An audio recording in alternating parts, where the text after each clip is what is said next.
साल 2022 ईयर 2022 हर एक घंटे में 51 एफआईआर रजिस्टर हुई क्राइम अगेंस्ट वुमेन के लिए। सेफ्टी और वुमेन सिक्योरिटी हिंदुस्तान में आज भी लगभग 75 साल की आज़ादी के बाद भी सबसे बड़ा कंसर्न है। मैं आज आपको इस वीडियो में काफ़ी सारा डेटा और फैक्ट दूंगा, क्योंकि ओपिनियन तो अक्सर आपको न्यूज़ में मिल ही जाते हैं जो कि कोई ना कोई आके दे जाता है। हम बात करेंगे फैक्ट की। बना रहे थे कुछ ग्रुप डिस्कशन की सीरीज़ स्टूडेंट्स की जिसमें हेल्प हो सके, लेकिन दुखद बात यह है कि मुझे पहली सीरीज़ इस टॉपिक से बनानी पड़ रही है जो शायद उस सीरीज़ का पार्ट हो भी ना। लेकिन अगर ये डेटा और फैक्ट आपके किसी भी तरीके से काम आ सकता है और ये हर एक के लिए एक आई ओपनर भी हो सकता है, तो ये ज़रूरी है आपको बताना। मेरे सामने एक स्क्रीन है जहाँ पर नेशनल क्राइम रिकॉर्ड्स ब्यूरो और कई सारी एजेंसीज़ का ओरिजिनल और एक्चुअल डेटा है जो कि ऑथेंटिक है।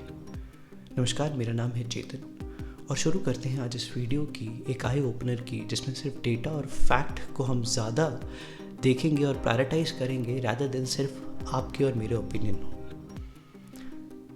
2022 में हिंदुस्तान में टोटल 4,45,256 केसेस रजिस्टर होते हैं। ध्यान रखिए, ये सिर्फ रजिस्टर्ड केसेस हैं।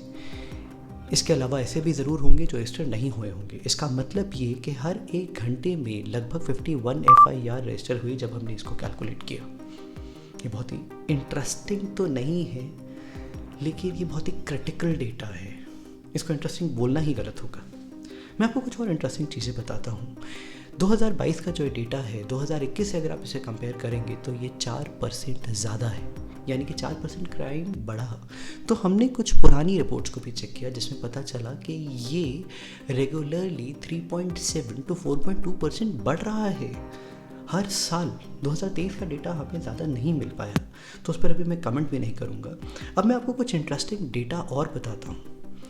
टाइप्स ऑफ क्राइम्स, कई तरीके के क्राइम होते हैं वुमेन के अगेंस्ट, जिसमें से एक जो सबसे ज़्यादा होता है वो है डोमेस्टिक वायलेंस, जिसमें हस्बैंड या क्रुएलिटी बाय रिलेटिव्स देखी जाती है। अगर आप उसका रेट देखेंगे तो वो है 31.5%, यानी 100 में से 31.5% जो केसेस हैं वो डोमेस्टिक वायलेंस के हैं। इसके अलावा किडनैपिंग, एब्डक्शन 19% से ज़्यादा है।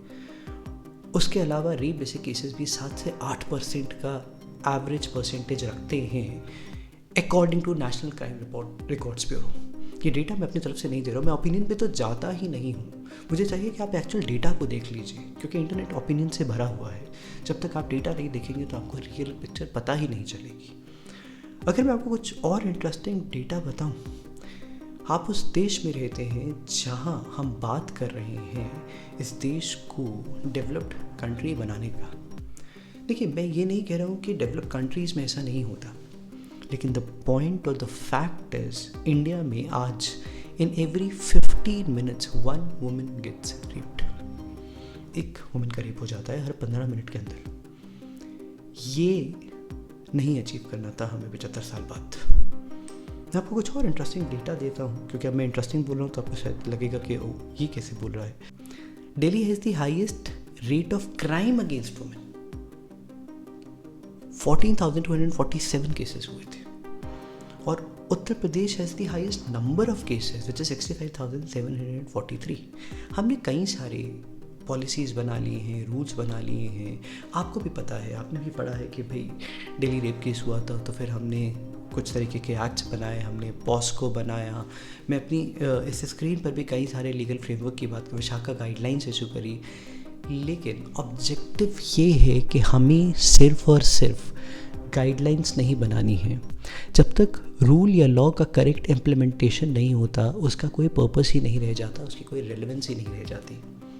तो आपको डेटा और फैक्ट देना अपनी तरफ, लेकिन इसका इम्प्लीमेंटेशन होना is something we should actually raise our voice.